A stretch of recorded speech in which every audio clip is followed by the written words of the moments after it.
Despite what you might think, I've already ended the lease for our apartment. Confused. Let me explain.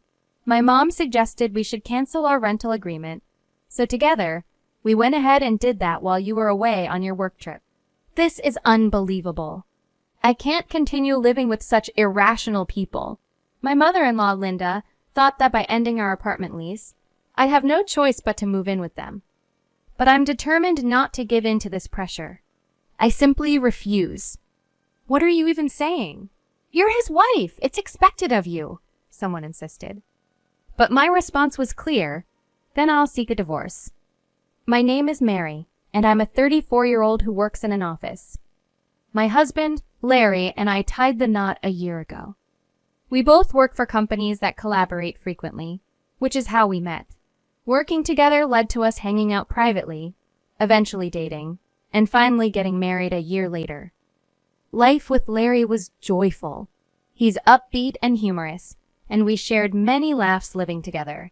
I truly believed I had married an amazing person and was overjoyed with our life together. However, I was soon to discover an unexpected side of Larry. 5 months into our marriage, we spent our first New Year's Eve at my in-laws' house. Before this, my interactions with Larry's parents had been minimal and brief. But that New Year's visit revealed their true colors. The gathering included my parents-in-law and my sisters-in-law, Nancy, who is single, and Emily, who is married with a young son, Justin. Emily's husband had gone to visit his own parents, leaving Emily and Justin with us. Until that point, I had a good impression of my in-laws, finding them as cheerful and approachable as Larry. I hoped for a pleasant and normal conversation during the visit. Unfortunately, things didn't go as expected. "Mary, could you lend me a hand?" my mother-in-law Linda asked, pulling me into the kitchen. As I followed, her friendly smile vanished, replaced by a cold look. "You're quite slow. Normally, you should have offered to help without needing to be asked," she scolded. Feeling a rush of apology, I was worried I had somehow upset her. Eager to mend the situation, I did my best to contribute and hopefully win back Linda's approval. Yet, Linda's harsh criticisms didn't stop. She accused me of acting entitled because of Larry's kindness and questioned why I was still working instead of focusing solely on family life. "Larry only agreed because you insisted, didn't he? You're not acting like a good wife at all," she scolded. She criticized me for not being more involved when visiting their house, claiming I ignored household duties and only added to Larry's burdens. Feeling hurt by Linda's relentless barbs, my spirits lifted slightly when Nancy, one of my sisters-in-law, entered the kitchen. We had shared pleasant chats before, so I hoped for her support. However, to my dismay, Nancy joined in the criticism, disparaging my cooking skills in front of everyone. This was completely unexpected, and I was stunned by her harsh words. It seemed both Linda and Nancy had chosen this moment to be particularly cruel, a side of them I hadn't seen before. The New Year celebration at my in-laws, which I had hoped would be enjoyable, turned into a deeply uncomfortable experience. Despite the ongoing feast, I couldn't find joy in any of it. Linda and Nancy kept the conversation among themselves, discussing topics only relevant to their family, leaving me feeling excluded. Larry, oblivious to my discomfort, didn't intervene. Linda's demeanor only worsened when she noticed my disinterest, commanding me to serve drinks as if I were a servant, with no one questioning her behavior. As the evening finally ended, Larry, having had too much to drink, announced his intention to stay over. Unwilling to endure any more, I managed to get him into the car and drove us home, leaving the unpleasantness behind. The next day, I reflected on the entire ordeal, pondering the unexpected turn of events and the cold treatment I received from those I had hoped to consider family. I decided to have a conversation with Larry about the discomforting experience I had at his family's house. "Larry, Linda, and Nancy were really mean to me," I started. Larry seemed surprised and dismissive. That's hard to believe. "We were all enjoying ourselves. You're probably the only one who feels that way." I tried to explain how Linda and Nancy had said some pretty hurtful things to me in the kitchen, but Larry doubted such an event, questioning whether I was making it up. When I pressed further, he excused himself, citing a hangover and a headache. asking to delay the discussion, which he never revisited. Later, Larry mentioned we were expected at his sister's house soon, for Justin's birthday.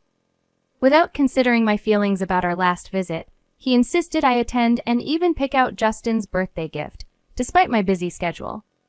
After much thought and despite my reservations, I selected a gift I hoped Justin would enjoy.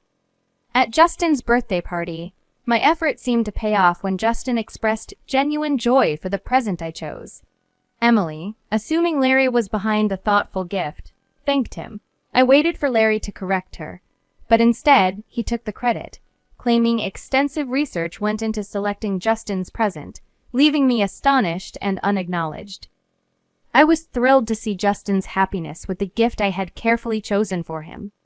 Yet my satisfaction turned to disbelief when Larry claimed the credit for the thoughtful present. Before I could process this, Linda's voice snapped me back to reality, urging me to hurry up with the cake. Confused? I asked. What cake? As I genuinely had no clue what she was referring to. Linda then shocked me by accusing me of forgetting the birthday cake she allegedly told me to prepare. I didn't hear anything about that, I protested, but my confusion only seemed to irritate her further. What kind of partner are you? Didn't you prepare the cake? She pressed, making it clear that she believed I had been informed. Admitting I had no knowledge of the cake only drew disappointed glances from everyone. Linda then labeled me as negligent, causing distress not just for me but for Justin, who burst into tears, upset over the absence of a birthday cake. Linda's consolation to Justin, blaming the oversight on me, only added to my dismay. How could you be so thoughtless? She scolded, as if the mistake was mine.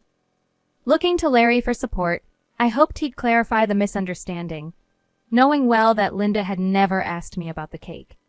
To my astonishment, Larry sided with Linda, accusing me of being a poor wife and implying I had intentionally upset his family. Just when the situation couldn't seem more dire, Nancy stepped in with a cake she had supposedly bought, just in case. Justin's mood instantly changed for the better at the sight of it, and Linda lavished praise on Nancy for her foresight. Nancy then took a dig at me, suggesting she had anticipated my negligence.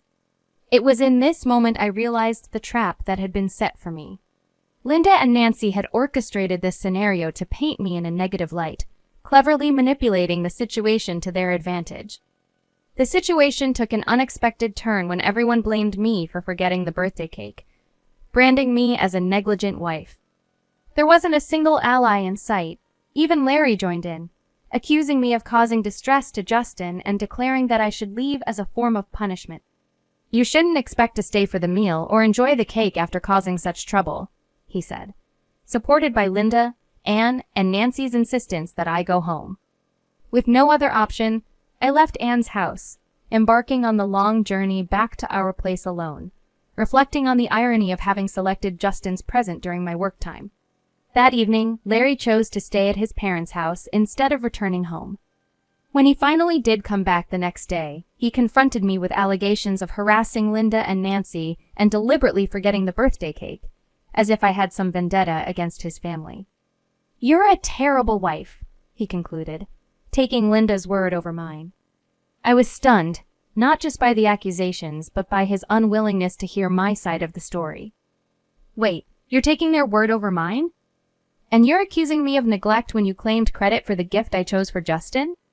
I challenged. Larry brushed it off, saying it didn't matter since the gift was from both of us, missing the point entirely. It dawned on me that Larry was more interested in maintaining his image with his family than in standing by me. His actions and words stripped away any affection I had for him, leaving me to contemplate a future without this marriage. If this pattern continued, I realized seeking a divorce might be the only way forward. As I mulled over the idea of leaving, an incident occurred that made up my mind for me. I had been away on a business trip for 2 days, unaware of any developments at home. Upon my return, I was met with the shocking sight of Larry's belongings neatly packed into cardboard boxes. Confused and alarmed, I reached out to Larry, who abruptly ended the call with a promise to return home soon. My frustration grew as I awaited his explanation, but to my surprise, Linda, Anne, and Nancy were with him when he arrived. Larry, what's happening? Why are your things packed? And why are they here? I demanded. Larry, with a smirk, announced, "We're moving out." Moving? To where exactly? I asked, bewildered. To my mother's, he stated plainly, as if it was the most natural decision. Stunned, I protested. Why are you deciding this without discussing it with me? Linda interjected, accusing me of being childish and insisting I should simply agree with Larry's decisions. However, I stood my ground, emphasizing that as a married couple, Larry and I should make such significant decisions together. To my utter disbelief, Larry revealed that he and his mother had already terminated our apartment lease while I was away. This revelation left me speechless. I couldn't believe Larry would make such a drastic move without my consent, effectively leaving me with no say in the matter. Faced with the reality of moving in with Larry's family, a prospect I was adamantly against, I reached my breaking point. You're suggesting that as his wife, I have no choice but to follow? I clarified. Exactly, Linda responded, convinced of her argument. In that moment, with clarity and conviction, I declared, then I'll divorce him. It was clear that staying in a relationship where my opinions were disregarded and where unilateral decisions were made without my input was not an option. The decision to leave was no longer just a consideration. It was a resolution. When I declared my intention to divorce, Larry was visibly shocked, unable to believe I was serious. You can't be serious about wanting a divorce, he stammered, but I firmly stated my resolve, tired of the endless drama with his family. Larry's face paled at my words, and the room fell silent until Emily and Nancy, unable to contain themselves any longer, objected vehemently to my decision. You can't divorce. Who will look after our father if you leave? Emily demanded, unwittingly revealing their true motives. It turned out their father had recently suffered a fall and required care, which they had hoped I would provide. Their reaction confirmed my suspicions that they had been plotting to burden me with the responsibility of caring for their father, a task none of them wished to undertake due to their self-centeredness. Their accusation of me being a useless wife only fueled my determination to leave. So, it's clear now. You were hoping I'd be the one to care for him, I pointed out, exposing their selfish intentions. Their defensive and aggressive responses did nothing but reinforce my decision. As the argument escalated, Emily and Nancy, in their frustration, suggested I might as well divorce and leave, thinking their words would hurt me. Instead, I took them up on their offer, starting to pack my belongings right then and there. This sudden turn of events caused Larry and Linda to panic, realizing the gravity of the situation and the inconvenience my departure would cause them.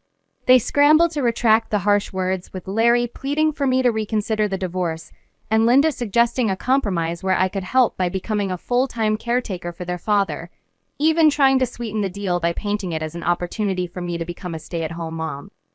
Facing this last-ditch attempt to manipulate me into staying, I stood firm. Unfortunately, I began, ready to make my final stand against their selfish demands, signaling the end of my patience and the start of a new chapter for me, free from their manipulations. Declining the role of a stay-at-home mom, I revealed to them something perhaps unknown. My salary exceeded Larry's due to my career progression at the company. I had been the main contributor to our apartment's rent, which wasn't cheap. This revelation highlighted the irony of their disdain for me, despite my financial contribution exceeding that of their own family member. With nothing more to add, I bid them farewell and left, leaving them in visible shock. I temporarily moved back to my parents' home and promptly sought legal counsel to initiate divorce proceedings against Larry. Larry, looking defeated, quietly consented to the divorce. In a twist of fate, Linda's attempt to delegate the care of their father to Emily and Nancy backfired as they outright refused the responsibility and chose to distance themselves instead. Moreover, Emily's personal life unraveled as she faced a substantial alimony demand following her spouse discovering her infidelity. Nancy, accused Justin to living under her mother's roof and relying on Linda for morning wake-up calls, struggled with independence.